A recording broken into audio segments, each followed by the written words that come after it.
Chapter 1. The Worst Kind of Luck. He was an old man who fished alone in a skiff in the Gulf Stream, and he had gone 84 days without catching a fish. During the first 40 days without a fish, the boy's parents had told him that the old man was now definitely salau, the worst form of unlucky. The boy's parents had ordered him to go in another boat, which caught 3 good fish the first week. It made the boy sad to see the old man come back each day with his skiff empty. He always went down to help him carry the lines, or the gaff and harpoon, and the sail patched with flour sacks, so that when it was furled it looked like the flag of permanent defeat. The old man was thin and gaunt, with deep wrinkles on the back of his neck and deep scars on his hands from handling lines of heavy fish. The dark spots of the benign skin cancer that the tropical sun brings were on his cheeks. His scars were as old as forgotten memories. Everything about him was old except his eyes. They were the same color as the sea and were cheerful and undefeated. "Santiago," the boy said to him, "I could go with you again. We've made some money." The old man had taught the boy to fish, and the boy loved him. "No," the old man said. "You're with a lucky boat. Stay there." "But remember how you went 87 days without fish, and then we caught big ones every day for 3 weeks." "I remember," the old man said. "I know you did not leave me because you doubted." "It was Papa who made me leave. I am a boy and I must obey him." I know, the old man said. "He hasn't much faith." "No, but we have, haven't we?"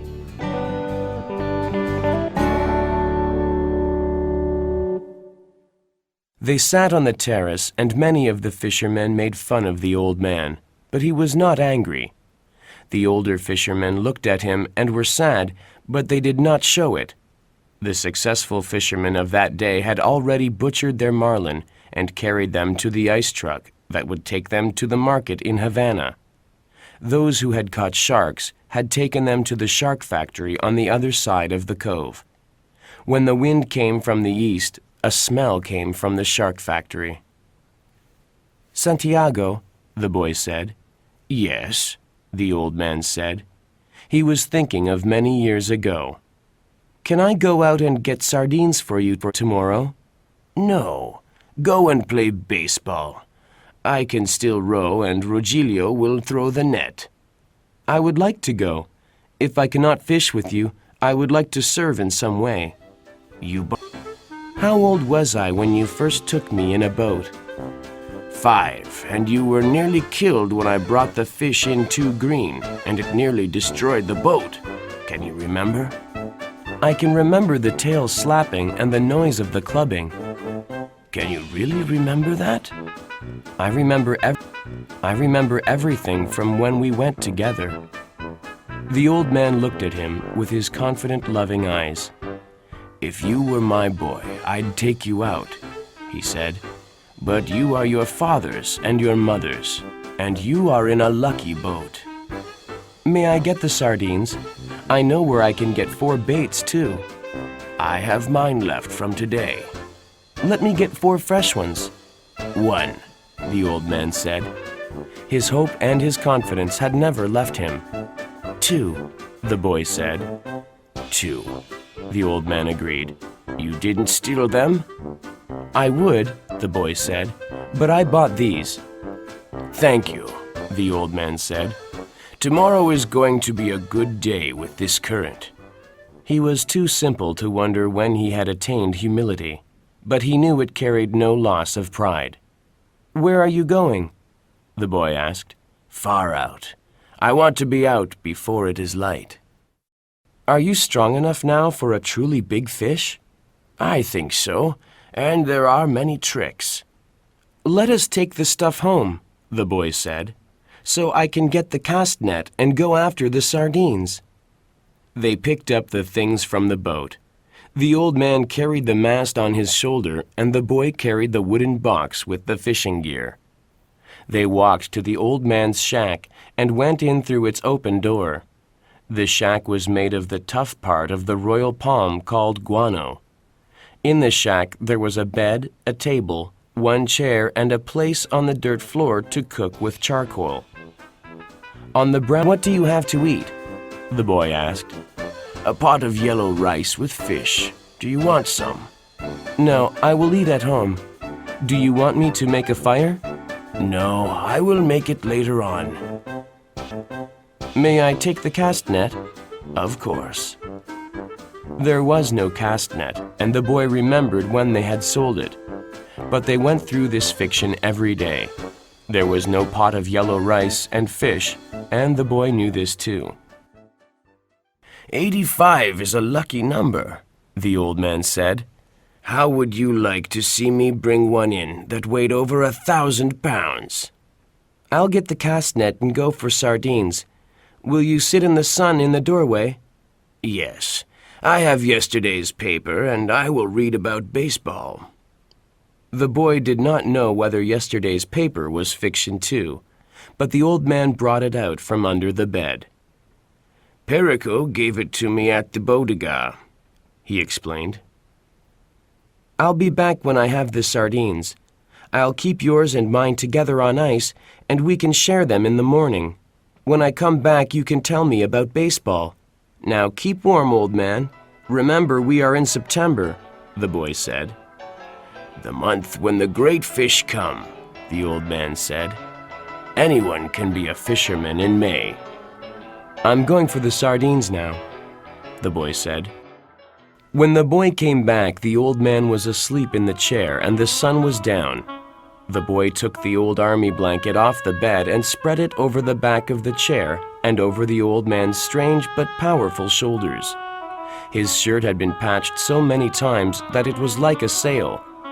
The old man's head was very old, and with his eyes closed, there was no life in his face. He was barefoot. The boy left him there, and when he came back, the old man was still asleep. "Wake up, old man," the boy said. The old man opened his eyes, and for a moment he was coming back from a long way away. Then he smiled. "What have you got?" he asked. "Supper," said the boy. "We're going to have supper." "I'm not very hungry." "Come on and eat. You can't fish and not eat." "What are we eating?" "Black beans and rice, fried bananas, and some stew." The boy had brought them in a metal container from the terrace. "That's very kind of you," the old man said. "Should we eat?" "I've been asking you to," the boy told him gently. "I didn't want to open the container until you were ready." "I'm ready now," the old man said. "I only needed time to wash."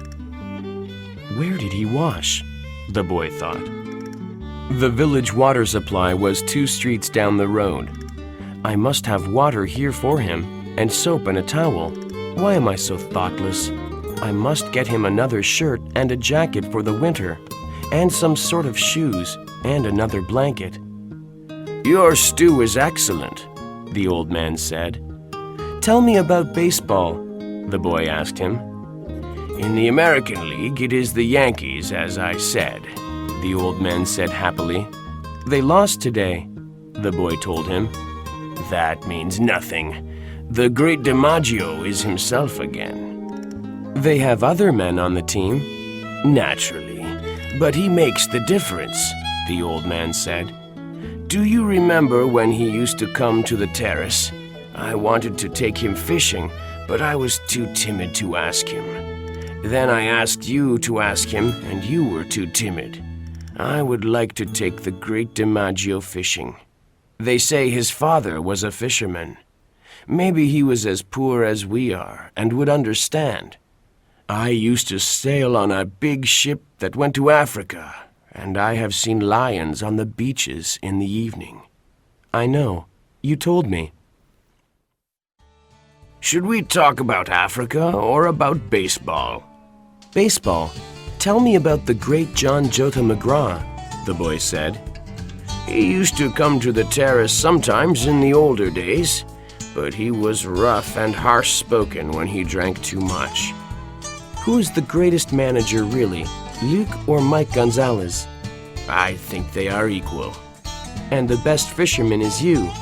No, I know others that are better. Que va, the boy said. There are many good fishermen and some great ones, but there is only you. Thank you. You make me happy. I hope no fish will come along so great that he will prove us wrong. There is no such fish if you are still strong as you say. I may not be as strong as I think, the old man said, but I know many tricks, and I have resolution. You ought to go to bed now so that you will be fresh in the morning. Good night, then. I will wake you in the morning. You're my alarm clock, the boy said. Age is my alarm clock, the old man said. Why do old men wake so early? Is it to have longer days? I don't know, the boy said. All I know is that young boys sleep late and hard. Sleep well, old man. They had eaten with no light on the table. The old man rolled his trousers up to make a pillow, putting the newspaper inside them. He rolled himself in the blanket and slept on the other old newspapers that covered the springs of the bed.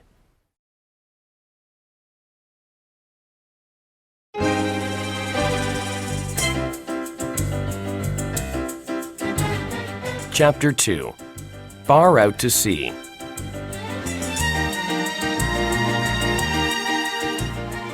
The old man dreamed of Africa when he was a boy and the long golden beaches. He lived along that coast now every night, and in his dreams he heard the surf roar and saw the native boats come riding through it. As he slept, he smelled the smell of Africa that the land breeze brought in the morning. He no longer dreamed of storms, nor of women, nor of great events, nor of great fish, nor of bites, nor of contests of strength, nor of his wife. Now he only dreamed of places and of the lions on the beach. They played like young cats in the dusk, and he loved them as he loved the boy. He never dreamed about the boy. He woke up, looked out the open door at the moon, and unrolled his trousers and put them on. He went up the road to wake the boy. The door of the house where the boy lived was unlocked, and the old man opened it and walked in quietly.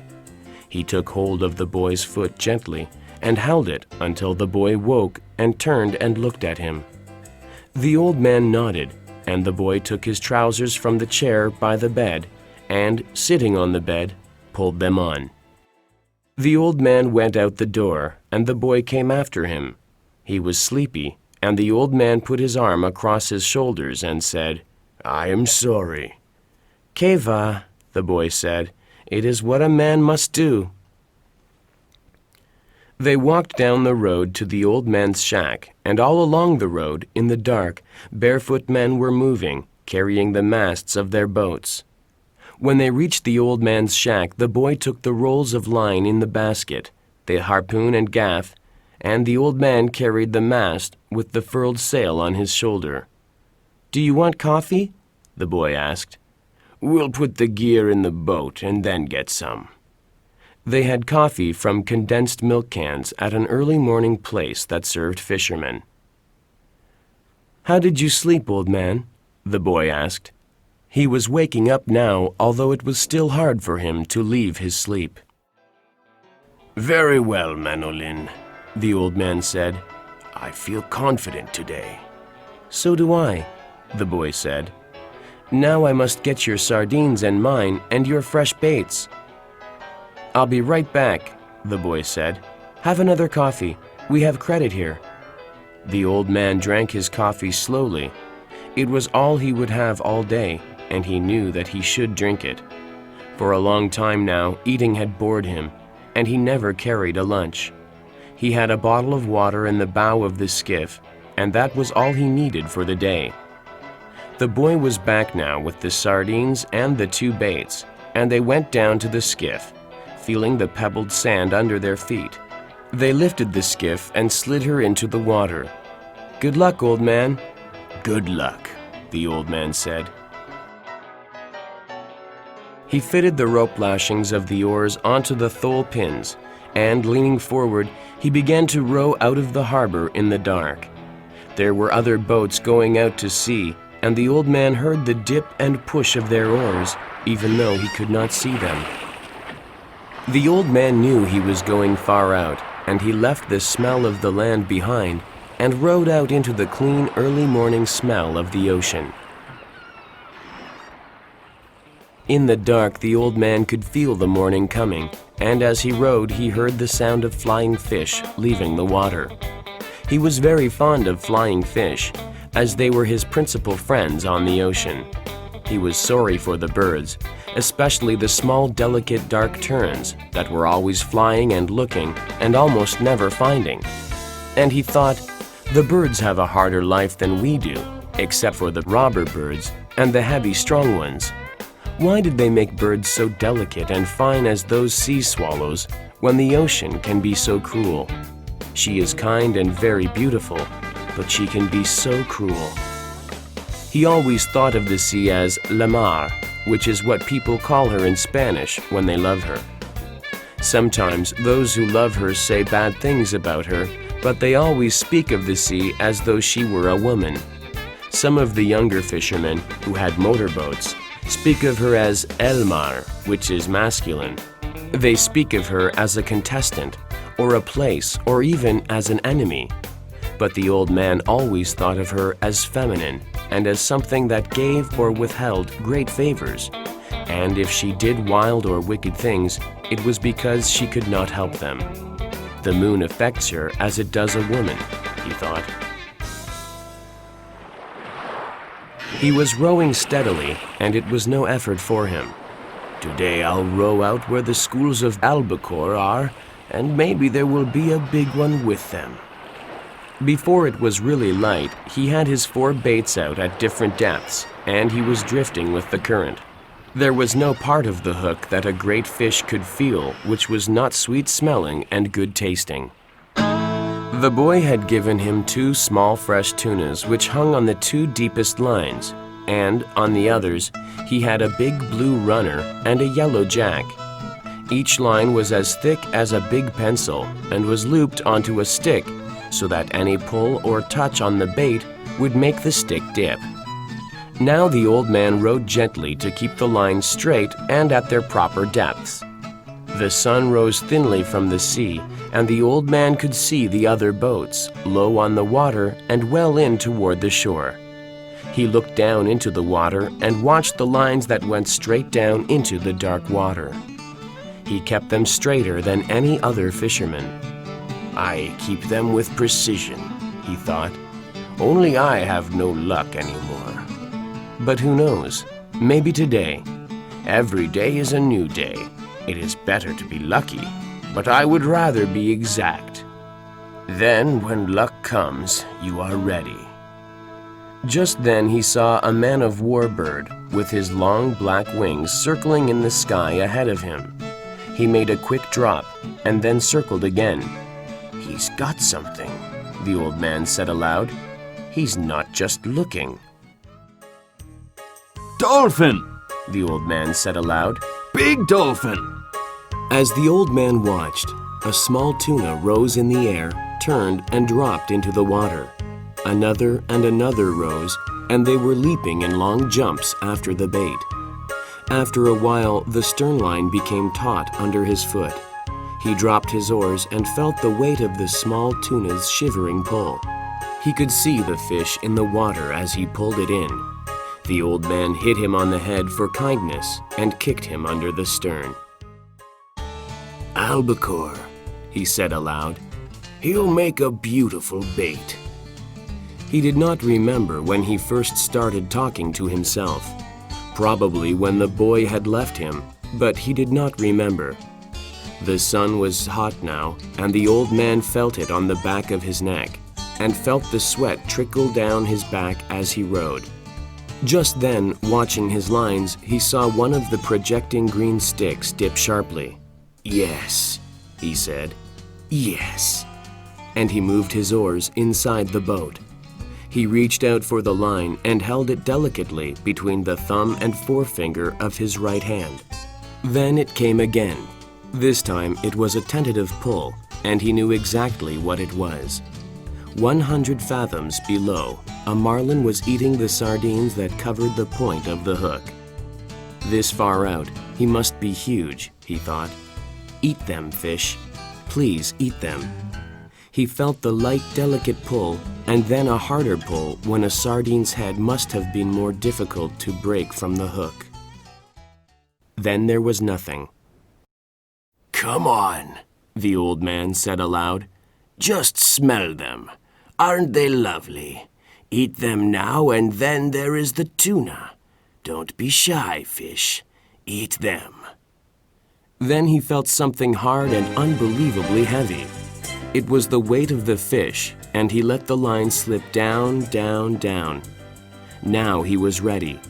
He had 3 40-fathom coils of line in reserve, as well as the coil he was using. Eat it a little more, he said. Eat it well. Eat it so that the point of the hook goes into your heart and kills you, he thought. Come up easy and let me put the harpoon into you. Are you ready? Have you been at the table long enough? Now, he said aloud, and struck hard with both hands, gained a yard of line, and then struck again and again, swinging with all the strength of his arms and the weight of his body. Nothing happened. The fish just moved away slowly, and the old man could not raise him an inch. The boat began to move slowly toward the northwest. The fish moved steadily, and they traveled slowly on the calm water. I wish I had the boy, the old man said aloud. I'm being towed by a fish. I must hold him all I can and give him the line when he wants it. Thank God he is traveling and not going down. 4 hours later, the fish was still swimming out to sea, towing the skiff, and the old man was still braced solidly with the line across his back.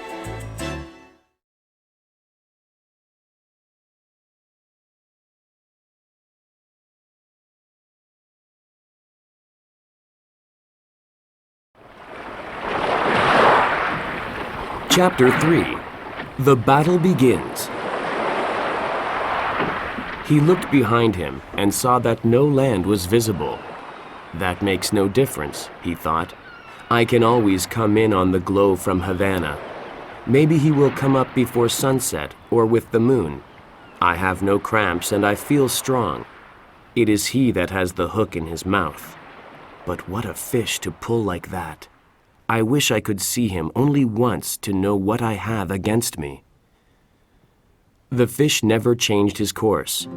It was cold after the sun went down. He tied the sack that covered the bait box around his neck so that it hung down over his back, and he cautiously worked it down under the line that was across his shoulders now. I can do nothing with him, and he can do nothing with me, he thought. Once he stood up and urinated over the side of the skiff and looked at the stars and checked his course. They were moving more slowly now, and the glow of Havana was not so strong, so he knew the current must be carrying them eastward. I wonder how the baseball came out in the Grand Leagues today, he thought. It would be wonderful to do this with a radio. Think of what you are doing. You must do nothing stupid. Then he said aloud, I wish I had the boy to help me and to see this. No one should be alone in their old age, he thought, but it is unavoidable. I must remember to eat the tuna before he spoils, in order to keep strong. Remember, you must eat him in the morning, he said to himself. During the night, 2 porpoise came around the boat, and he could hear them rolling and blowing. They are good, he said. They play and make jokes and love one another. They are our brothers, like the flying fish. Then he began to pity the great fish that he had hooked. He is wonderful and strange, and who knows how old he is, he thought. Never have I had such a strong fish, nor one who acted so strangely. Perhaps he is too wise to jump. He could ruin me by jumping. But what a great fish he is, and what he will bring in the market if the flesh is good. He took the bait like a male, and he pulls like a male, and his fight has no panic in it. I wonder if he has any plans, or if he is just as desperate as I am. I wish the boy were here, he said aloud, and settled himself against the bow, and felt the strength of the great fish through the line he held across his shoulders. My choice was to go out to find him beyond all people in the world. Now we are joined together, and no one to help either one of us. The fish made a surge that pulled him down on his face and made a cut below his eye. The blood ran down his cheek a little way, but it coagulated and dried before it reached his chin, and he worked his way back to the bow and rested against the wood. I wonder why he made that surge, he thought. The wire must have slipped on the great hill of his back. Certainly his back cannot feel as bad as mine does, but he cannot pull this skiff forever, no matter how great he is. Fish, he said softly aloud, I'll stay with you until I am dead. When the sun had risen further, the old man realized that the fish was not getting tired. There was only one favorable sign. The slant of the line showed he was swimming at a lesser depth. That did not mean that he would jump, but he might. God, let him jump, the old man said. I have enough line to handle him. Fish, he said, I love you and respect you very much, but I will kill you dead before this day ends. A small bird came toward the skiff from the north. He was a warbler, and the old man could see he was very tired. He flew around the old man's head and rested on the line. How old are you? The old man asked the bird. Is this your first trip? The bird was very tired, and he teetered on the line as his delicate feet gripped it. Take a good rest, small bird, he said. Then go and take your chance like any man or bird or fish. Just then, the fish gave a sudden lurch that pulled the old man down to the bow and would have pulled him overboard if he had not braced himself and given some line. The bird flew away, and he felt the line carefully with his right hand and noticed his hand was bleeding. Shifting the weight of the line to his left shoulder and kneeling carefully, he washed his hand in the ocean. The cut was in the working part of his hand. He knew he would need his hands before this was over, and he did not like to be cut before it started. Now, he said, I must eat the small tuna. He knelt down and found the tuna under the stern. He put one knee on the fish and cut strips of dark red meat from the back of the head to the tail. I don't think I can eat an entire one, he said. He could feel the steady, hard pull of the line, and his left hand was cramped. What kind of a hand is that? He said. Cramp then if you want. Make yourself into a claw. It will do you no good. He picked up a piece of tuna and put it in his mouth and chewed it slowly. It was not unpleasant. How do you feel, hand? He asked the cramped hand that was almost as stiff as rigor mortis. I'll eat some more for you. I wish I could feed the fish, he thought. He is my brother, but I must kill him and keep strong to do it. Slowly he ate all the strips of fish. God help me to have the cramp go, he said, because I do not know what the fish is going to do. What is his plan, he thought, and what is mine? His left hand was still cramped, but he was unknotting it slowly. I hate cramps, he thought. It is the treachery of one's own body. Then with his right hand he felt the difference in the pull of the line. He's coming up, he said. Come on, hand. Please come on. The line rose slowly and steadily, and then the surface of the ocean bulged ahead of the boat, and the fish came out.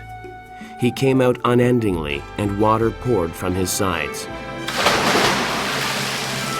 He was bright in the sun, and his head and his sides were wide and colored a light lavender. His sword was as long as a baseball bat and tapered like a rapier, and he rose his full length from the water and then re-entered it smoothly, like a diver, and the old man saw the great scythe blade of his tail go under, and the line started to race out. "He is 2 feet longer than the skiff," the old man said. He was trying with both hands to keep the line just inside of breaking strength. He knew that if he could not slow the fish with a steady pressure, the fish could take out all the line and break it. "He is a great fish, but I must convince him that he is no match for me," he thought. "I must never let him learn his strength, nor what he could do if he made his run." The old man had seen many great fish. He had seen many that weighed more than 1,000 pounds, and he had caught 2 of that size in his life, but never alone. Now alone, and out of sight of land, he was tied fast to the biggest fish that he had ever seen, and bigger than he had ever heard of, and his left hand was still cramped. "I wonder why he jumped," the old man thought. "He jumped almost as though to show me how big he was.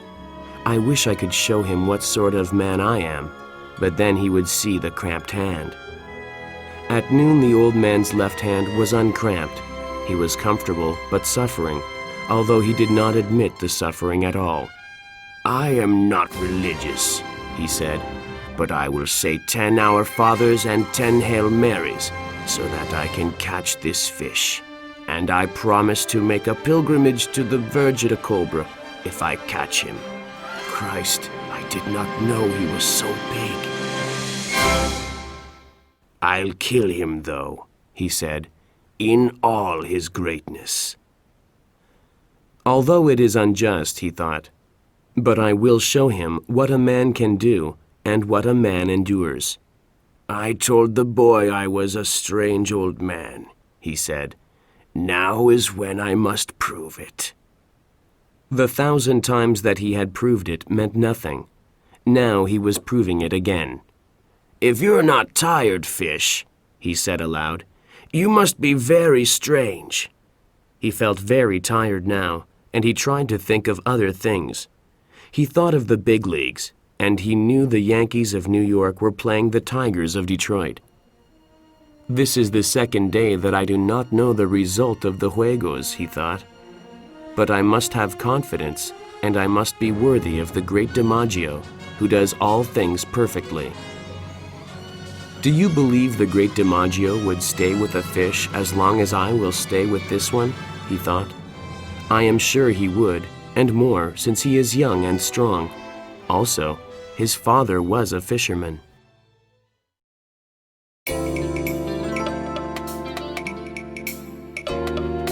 Chapter 4. Uneven Fight. As the sun set, to give himself more confidence, he remembered the time in the tavern at Casablanca when he had played the hand game with the great Negro from Cienfuegos, who was the strongest man on the docks.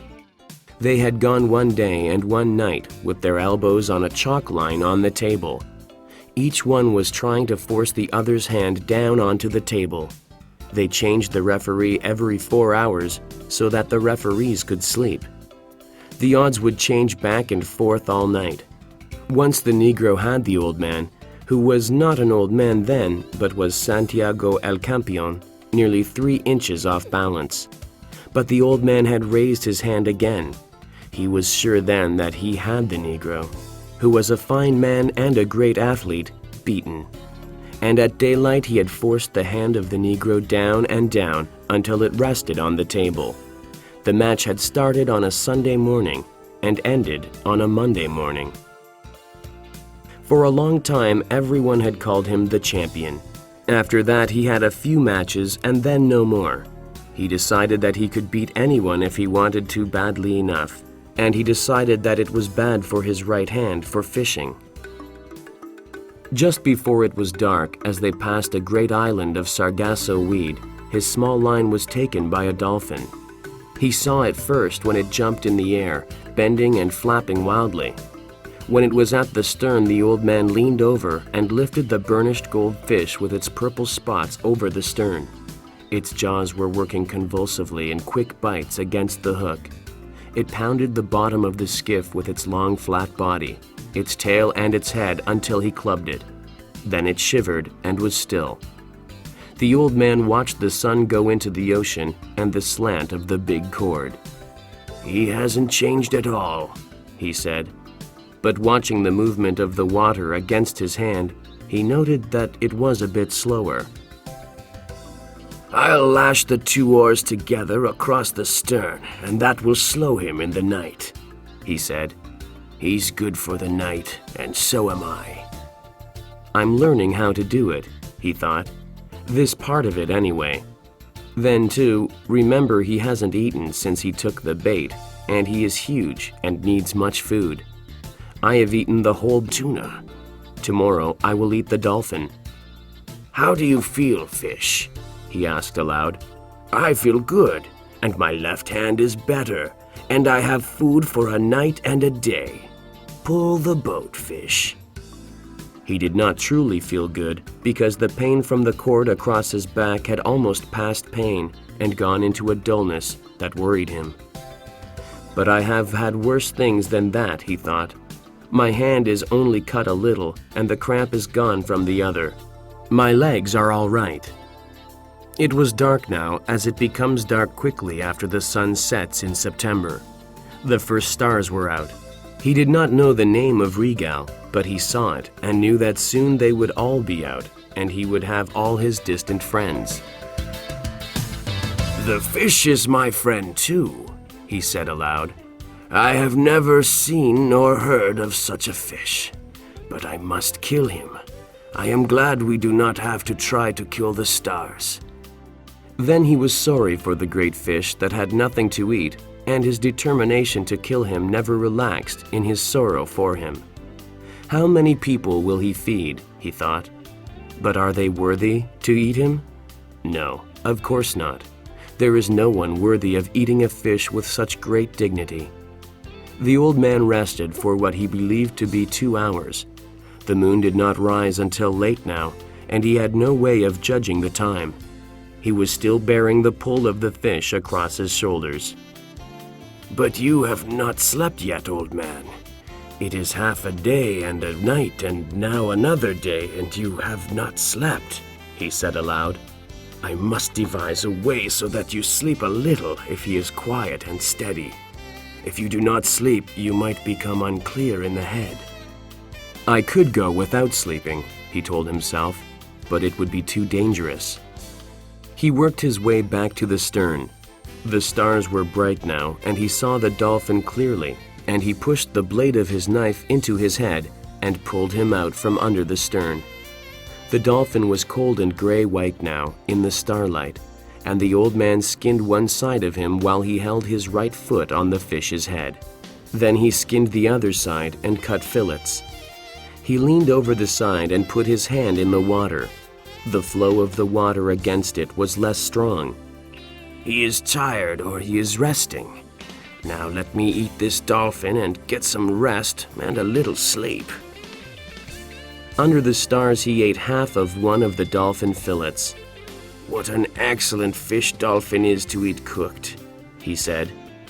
"And what a miserable fish raw. I will never go in a boat again without salt or limes."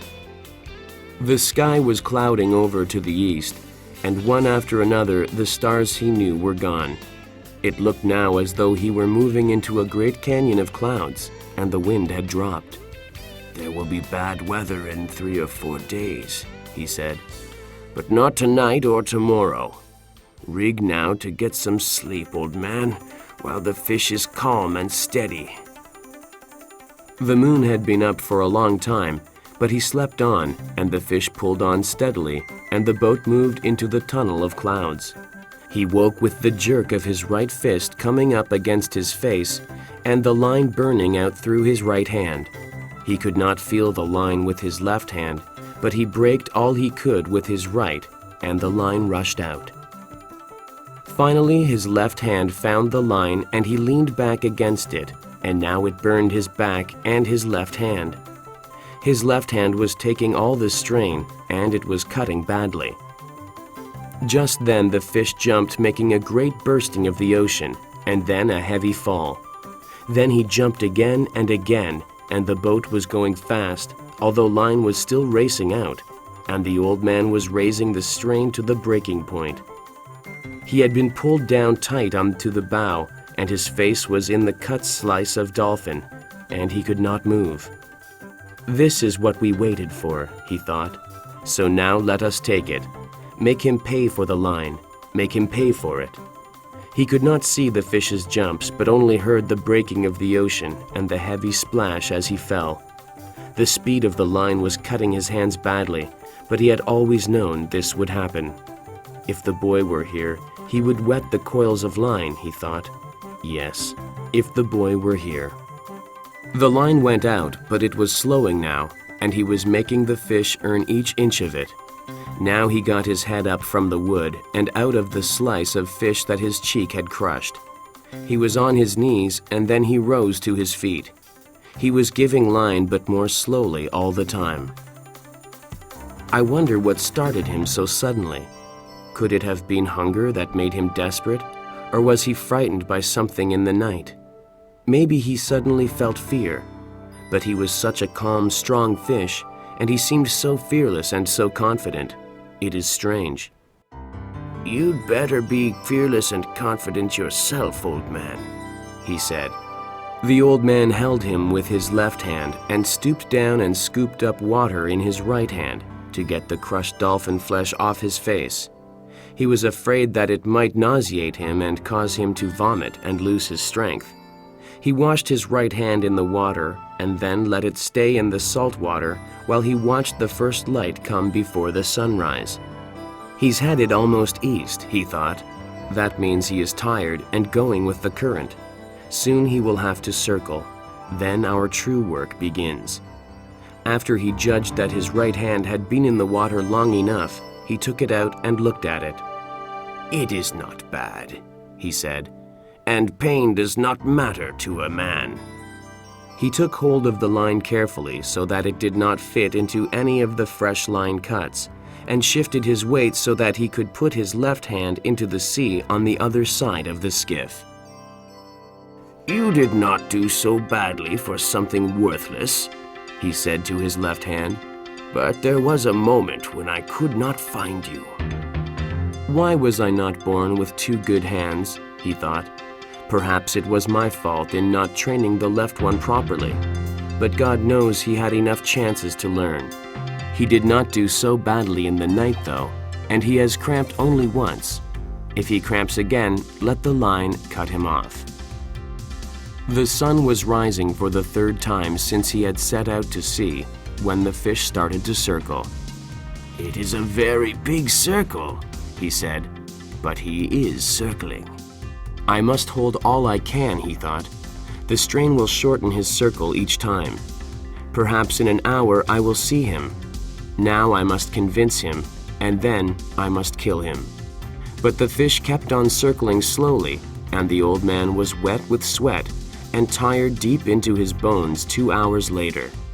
But the circles were much shorter now, and from the way the line slanted he could tell the fish had risen steadily while he swam.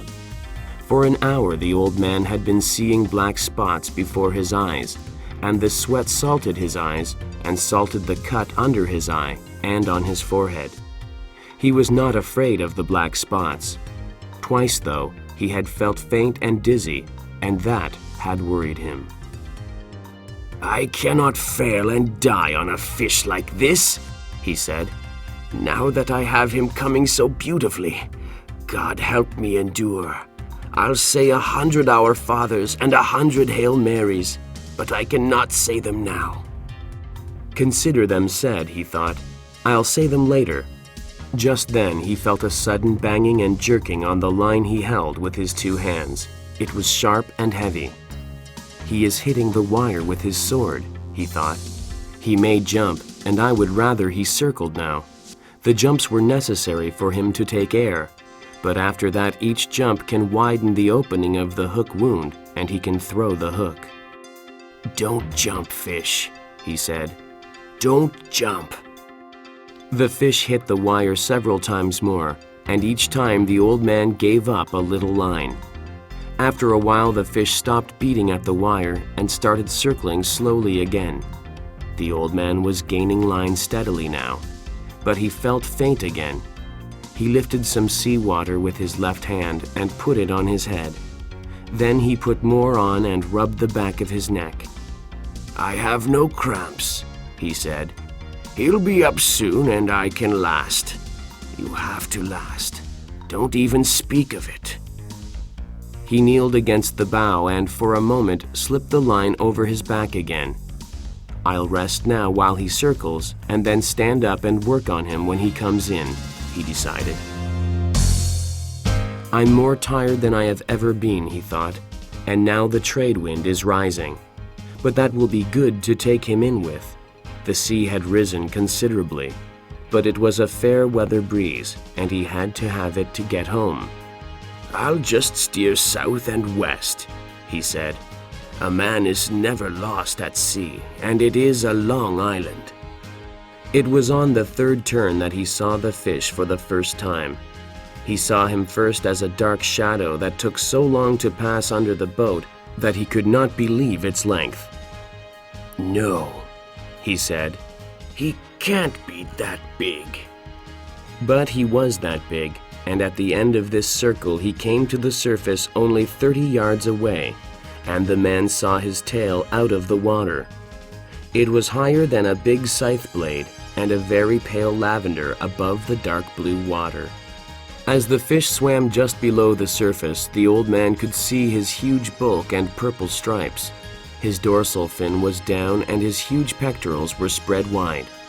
Then the old man could see the fish's eye. The old man was sweating now, but from something else besides the sun. On each placid turn the fish made, he was gaining line, and he was sure that in 2 turns he would have a chance to get the harpoon in. "But I must get him close, close, close," he thought. "I mustn't try for the head. I must get the heart." "Be calm and strong, old man," he said. The fish was coming in on his circle now, calm and beautiful, with only his great tail moving. The old man pulled on him to bring him closer. For just a moment, the fish turned a little on his side.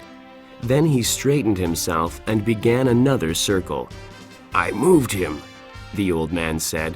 "I moved him then." He felt faint again, but he held on to the great fish with all his strength. "I moved him," he thought. "Maybe this time I can get him over." "Pull, hands," he thought. "Hold up legs. Last for me, head. Last for me. You never went. This time I'll pull him over." But when he put forth all of his effort, the fish righted himself and swam away. "Fish," the old man said. "Fish, you are going to have to die anyway. Do you have to kill me too?" That way nothing is accomplished, he thought. His mouth was too dry to speak, but he could not reach for the water now. "I must get him alongside this time," he thought. "I am not good for many more turns." "Yes, you are," he told himself. "You're good forever." On the next turn, he nearly had him. But again the fish righted himself and swam away slowly. "You are killing me, fish," the old man thought. "But you have a right to. Never have I seen a greater or more beautiful or a calmer or more noble thing than you, brother. Come on and kill me. I do not care who kills who. Now you are getting confused in the head," he thought. "You must keep your head clear and know how to suffer like a man or a fish." "Clear up, head," he said in a voice he could hardly hear. "Clear up." He tried it once more, and he felt himself going when he turned the fish. The fish righted himself and swam off again slowly with the great tail moving in the air. "I'll try it again," the old man promised, although his hands were mushy now, and he could only see well in flashes.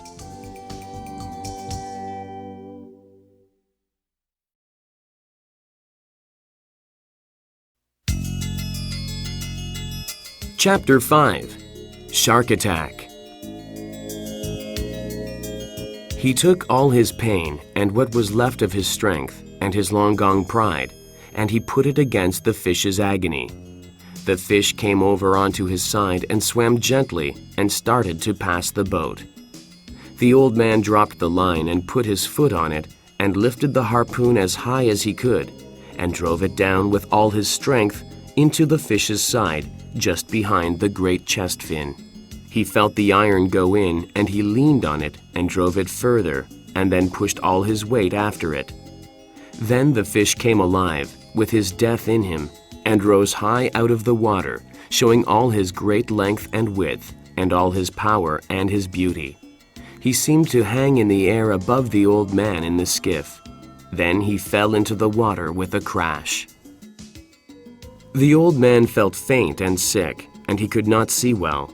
But he cleared the harpoon line and let it run slowly through his raw hands, and when he could see, he saw the fish was on his back with his silver belly up.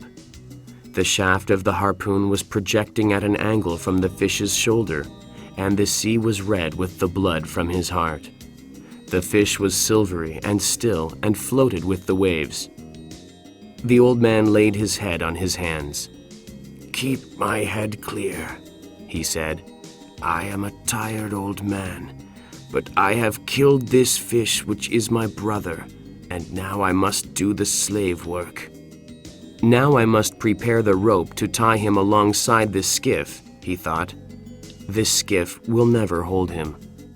He started to pull the fish in to have him alongside the skiff. "I want to see him," he thought, "and to touch and to feel him. He is my fortune," he thought. "But that is not why I wish to feel him. I think I felt his heart when I pushed on the harpoon the second time. Bring him in now and get the noose around his tail and another around his middle to tie him to the skiff." "Get to work, old man," he said. He took a very small drink of water. "There is much slave work to do now that the fight is over." He looked up at the sky and then out to his fish. "Come on, fish," he said. But the fish did not come. Instead, he lay there, and the old man pulled the skiff up to him. When the fish's head was against the bow, he could not believe his size. "It was the only way to kill him," the old man said. He was feeling better, and his head was clear. "He's over 1,500 pounds, he thought, maybe much more. "I think the great DiMaggio would be proud of me today." He fastened the fish to the bow, to the stern, and to the middle thwart. He was so big it was like lashing a much bigger skiff alongside. He could see the fish, and he had only to look at his hands and feel his back against the stern to know that this had truly happened and was not a dream. They were sailing together, lashed side by side, and the old man thought, "Let him bring me in if it pleases him. I am only better than him through trickery, and he meant me no harm." It was an hour before the first shark hit him. The shark had come up from deep down in the water as the dark cloud of blood had settled and dispersed in the mile-deep sea. He had come up so fast that he broke the surface of the blue water and was in the sun. Then he fell back into the sea and picked up the scent and started following the skiff and the fish. Sometimes he lost the scent, but he would pick it up again and he swam fast and hard. He was a very big mako shark built to swim as fast as the fastest fish in the sea, and everything about him was beautiful except his jaws. His back was as blue as a swordfish's, and his belly was silver, and his hide was smooth and handsome. Inside the closed double lip of his jaws, all of his 8 rows of teeth were slanted inwards. They were not the ordinary pyramid-shaped teeth of most sharks. They were shaped like a man's fingers when they are curled like claws. They were nearly as long as the fingers of the old man, and they had razor-sharp cutting edges on both sides. When the old man saw him coming, he knew that this was a shark that had no fear at all and would do exactly what he wished. He prepared the harpoon and the rope while he watched the shark come forward. The old man's head was clear and good now, and he was full of resolution, but he had little hope. It was too good to last, he thought. It might as well have been a dream. I cannot keep him from hitting me, but maybe I can get him. Dentuso, he thought. Bad luck to your mother. When the shark hit the fish, the old man saw his mouth open and his strange eyes. He heard the clicking sound of the teeth as he tore into the meat just above the tail. He rammed the harpoon down into the shark's head and into his brain. He hit it with his bloody hands, driving the harpoon with all his strength. He hit it without hope, but with resolution and complete malignancy. The shark swung over, and the old man saw his eye was not alive. The old man knew that he was dead, but the shark would not accept it. It plowed over the water as a speedboat does. Then he lay quietly for a little while and went down very slowly. He took about 40 pounds and my harpoon, the old man said. He did not like to look at the fish anymore, since he had been mutilated. When the fish had been hit, it was as though he himself were hit. It was too good to last, he thought. I wish it had been a dream now, and that I had never hooked the fish, and was alone in bed on the newspapers. But man is not made for defeat, he said. A man can be destroyed, but not defeated. I am sorry that I killed the fish, though, he thought.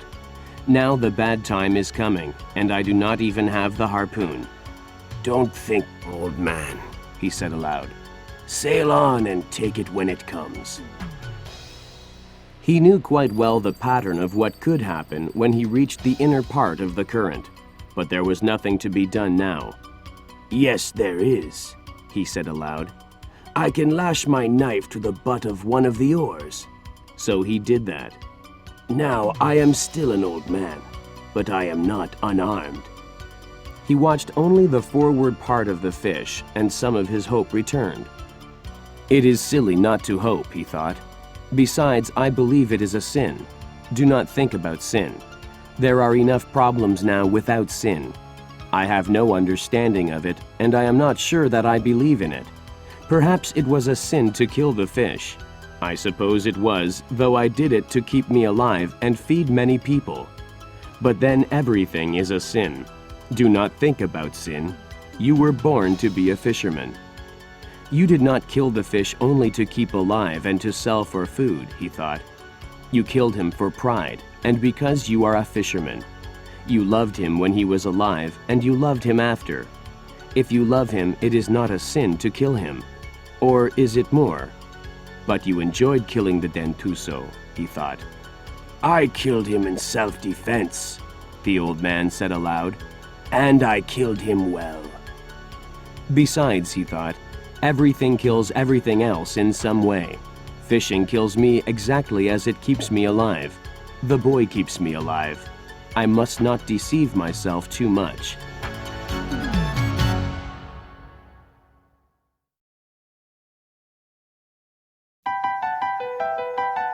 Chapter 6. The Final Battle. He had been sailing for 2 hours when he saw the first of the 2 sharks. Galanos, he said aloud. He took up the oar with the knife lashed to it. He lifted it as lightly as he could, because his hands rebelled at the pain, and he watched the sharks come. They were hateful sharks, bad-smelling scavengers as well as killers, and when they were hungry, they would bite at an oar or the rudder of a boat. Aye, the old man said. Galanos. Come on, Galanos. They came. One turned and went out of sight under the skiff, and the old man could feel the skiff shake as he jerked and pulled on the fish. The other watched the old man with his yellow eyes, and then came in fast to hit the fish where he had already been bitten. A line showed clearly on the top of his brown head, and back, where the brain joined the spinal cord, and the old man drove the knife on the oar into the brain, withdrew it, and drove it in again into the shark's yellow cat-like eyes. The shark let go of the fish and slid down, swallowing what he had taken as he died. When he saw the other shark, he leaned over the side and punched him. The blow hurt his hands and his shoulder, but the shark came up fast with his head out, and the old man hit him squarely in the center of his flat-topped head. The old man withdrew the blade and punched the shark exactly in the same spot again. The old man stabbed him in his left eye, but the shark still hung there. "No?" the old man said, and he drove the blade between the vertebrae and the brain, and he felt the cartilage break.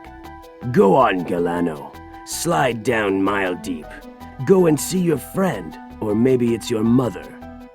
The old man wiped the blade of his knife and laid down the oar. Then he brought the skiff onto her course. "They must have taken a quarter of him and of the best meat," he said aloud. "I wish it were a dream, and that I had never hooked him. I'm sorry about it, fish. It makes everything wrong." He stopped, and he did not want to look at the fish now. "I shouldn't have gone out so far, fish," he said.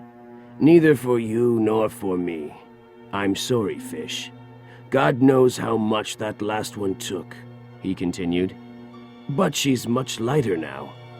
He did not want to think of the mutilated underside of the fish. He was a fish to keep a man all winter, he thought. Don't think of that. Just rest and try to get your hands in shape to defend what is left of him. The next shark that came was a single shovel nose. He came like a pig to the trough if a pig had a mouth so wide that you could put your head in it. The old man let him hit the fish and then drove the knife on the oar down into his brain. But the shark jerked backwards as he rolled, and the knife blade snapped. The old man did not even watch the big shark sinking slowly in the water. "I have the gaff now," he said, "but it will do no good. I have the 2 oars and the tiller and the short club." Now they have beaten me, he thought. I am too old to club sharks to death, but I will try it as long as I have the oars and the short club and the tiller. It was getting late in the afternoon, and he saw nothing but the sea and the sky. "You're tired, old man," he said. "You're tired inside."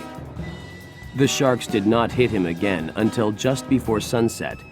He blocked the tiller and reached under the stern for the club. It was an oar handle from a broken oar. The 2 sharks closed together, and as he saw the one nearest him open his jaws and sink them into the silver side of the fish, he raised the club high and brought it down heavy on the top of the shark's broad head. He struck the shark once more hard across the point of the nose as he slid down from the fish. The other shark now came in again with his jaws wide. The old man could see pieces of the meat of the fish spilling white from the corner of his jaws. He swung at him and hit only the head, and the shark looked at him and tore the meat loose. The old man swung the club down on him again. "Come on, Galano," the old man said. "Come in again." The shark came in, and the old man hit him as he shut his jaws. He hit him solidly and from as high up as he could raise the club. This time he felt the bone at the base of the brain, and he hit him again in the same place. The old man watched, but neither shark returned. He did not want to look at the fish. He knew that half of him had been destroyed. The sun had gone down while he had been fighting the sharks. "It will be dark soon," he said. "Then I should see the glow of Havana. If I am too far to the east, I will see the lights of one of the new beaches." He could not talk to the fish anymore because the fish had been ruined too badly. Then something came into his head. "Half fish," he said. "Fish that you were. I am sorry that I went too far out.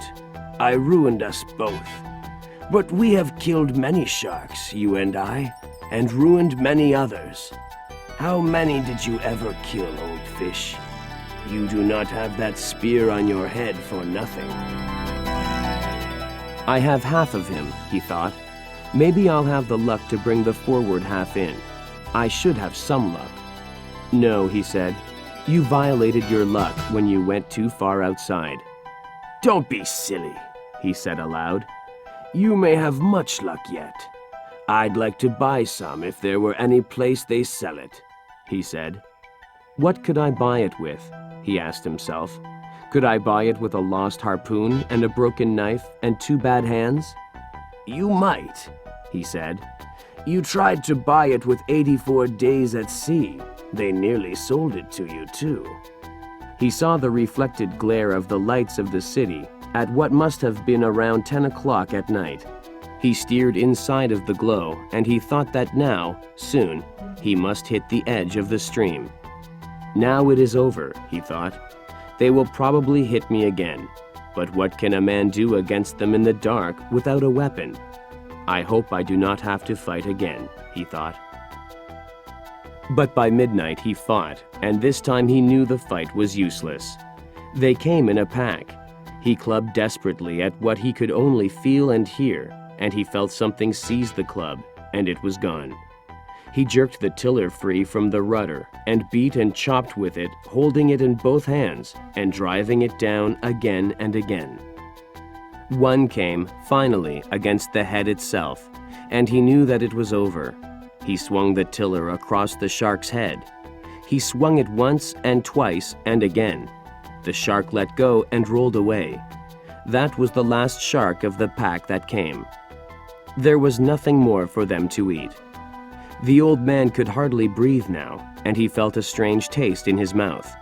It was coppery and sweet, and he was afraid of it for a moment. He spat into the ocean and said, "Eat that, Galanos." He knew he was beaten now, finally, and without remedy. He put the sack around his shoulders and put the skiff on her course. He had no thoughts nor any feelings of any kind. He only noticed how lightly and how well the skiff sailed now that there was no great weight beside her. He could feel he was inside the current now, and he could see the lights of the beach along the shore. When he sailed into the little harbor, the lights of the terrace were out, and he knew everyone was in bed. He pulled the boat up, and then he stepped out and tied her to a rock. He took the mast out of its step and furled the sail and tied it. Then he put the mast on his shoulder and started to climb. It was then that he knew the depth of his tiredness. He stopped and looked back and saw the white naked line of the fish's backbone and the dark mass of the head with the bill and all the nakedness in between. He started to climb again, and at the top he fell and lay for some time with the mast across his shoulder. He tried to get up, but it was too difficult, and he sat there with the mast on his shoulder. Finally, he put the mast down and stood up. He picked the mast up and put it on his shoulder and started up the road. He had to sit down 5 times before he reached his shack. Inside the shack, he leaned the mast against the wall. In the dark, he found a water bottle and took a drink. Then he lay down on the bed. He pulled the blanket over his body and he slept face down on the newspapers with his arms out straight and the palms of his hands up. He was asleep when the boy looked in the door in the morning. The boy saw the old man's hands and he started to cry. He went out very quietly to get some coffee, and all the way down the road he was crying. Many fishermen were around the skiff looking at what was lashed beside it, and one was in the water, his trousers rolled up, measuring the skeleton. The boy did not go down. He had been there before, and one of the fishermen was looking after the skiff for him. "How is he?" one of the fishermen shouted. "Sleeping," the boy called. He did not care that they saw him crying. "Let no one disturb him." "He was 18 feet from nose to tail," the fisherman who was measuring him called. "I believe it," the boy said. He went into the terrace and asked for a can of coffee. "Hot and with plenty of milk and sugar in it." "Anything more?" "No. Afterwards I will see what he can eat." "What a fish it was," the proprietor said. "There has never been such a fish. Tell him how sorry I am." "Thanks," the boy said. The boy carried the hot can of coffee up to the old man's shack and sat by him until he woke. Finally, the old man woke. "Don't sit up," the boy said. "Drink this." He poured some of the coffee in a glass. The old man took it and drank it. "They beat me, Manolin," he said. They truly beat me. He didn't beat you, not the fish. No, truly. It was afterwards. Pedrico was looking after the skiff and the gear. What do you want done with the head? Let Pedrico chop it up to use in fish traps. And the spear? You keep it if you want it. I want it, the boy said. Now we must make our plans about the other things. Did they search for me? Of course, with Coast Guard and with planes. The ocean is very big, and a skiff is small and hard to see, the old man said. He noticed how pleasant it was to have someone to talk to, instead of speaking only to himself and to the sea. I missed you, he said. What did you catch? 1 the first day, 1 the second, and 2 the third. Very good. Now we can fish together again. No, I am not lucky. I am not lucky anymore. The hell with luck, the boy said. I'll bring the luck with me. What will your family say? I do not care. I caught 2 yesterday, but we will fish together now, for I still have much to learn. You get your hands well, old man. I know how to care for them. In the night I spat something strange and felt something in my chest was broken. Get that well too, the boy said. Lie down, old man. I will bring you your clean shirt and something to eat. Bring any of the papers of the time that I was gone, the old man said. You must get well fast, for there is much that I can learn, and you can teach me everything. How much did you suffer? Plenty, the old man said. I'll bring the food and the papers, the boy said. Rest well, old man. I will bring something from the drugstore for your hands. As the boy went out the door and down the road, he was crying again. That afternoon there was a party of tourists at the terrace, and looking down in the water among the empty beer cans and dead barracudas, a woman saw a great long white spine with a huge tail at the end that lifted and swung with the tide. What's that? She asked a waiter and pointed to the long backbone of the great fish that was now just garbage waiting to go out with the tide. Tiburon, the waiter said. Shark. He wanted to explain what had happened. I didn't know sharks had such handsome, beautifully formed tails. I didn't either, her male companion said. Up the road in his shack, the old man was sleeping again. He was still sleeping on his face, and the boy was sitting by him, watching him. The old man was dreaming about the lions.